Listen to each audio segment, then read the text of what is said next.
کا شرف حاصل ہے۔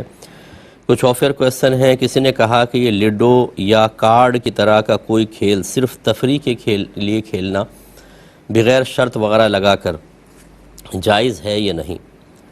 دیکھیں، تاش کو تو فقہاء نے منع کیا کیونکہ اس میں تصویر کی تعظیم ہوتی ہے، کنگ کی زیادہ تعظیم، پھر کوئن ہے، جیک ہے، تو ان کی تعظیم چونکہ کرنی پڑتی ہے تصویر کی، تو یہ تو منع کیا گئے ہیں۔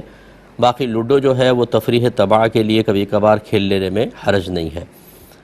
کھیل جو ہے وہ کسی خاص اچھے مقصد کے لیے کھیلا جائے تبھی ٹھیک ہے، ورنہ پھر وہ لہو و لعب میں جاتا ہے، یعنی غفلت پیدا کرتا ہے اور منع کیا جاتا ہے۔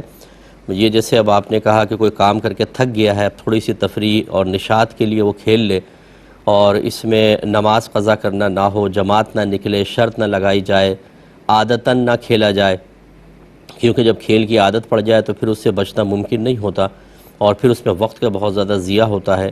اس طرح جھگڑا نہ ہو، فتنہ فساد نہ ہو، تو پھر اس کی گنجائش نکلتی ہے کہ تھوڑا بہت کر لیں۔ اور آج کل جیسے کہ حالات چل رہے ہیں کہ ہر آدمی انتہائی ٹینشن میں ہے، اتنی زیادہ تفکرات کا حامل ہے کہ مسلسل اسٹریس میں ہے۔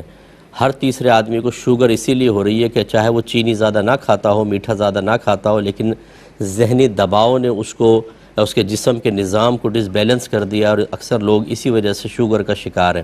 ایسے میں اگر آپ اس طرح کے تفریح کے کھیلوں کو بھی منع کر دیں تو ہر ایک کی طبیعت ہر چیز سے نشاط حاصل نہیں کر پاتی۔ اللہ نے طبیعتیں مختلف بنائی ہیں، تو لہٰذا اس طرح کے تھوڑے بہت تفریح طبع کے لیے کھیلوں کی اجازت دی جانی چاہیے۔ ایک کسی نے پوچھا کہ کیا کوئی وظیفہ اگر ہم پڑھنا چاہیں تو انگلیوں پہ پڑھیں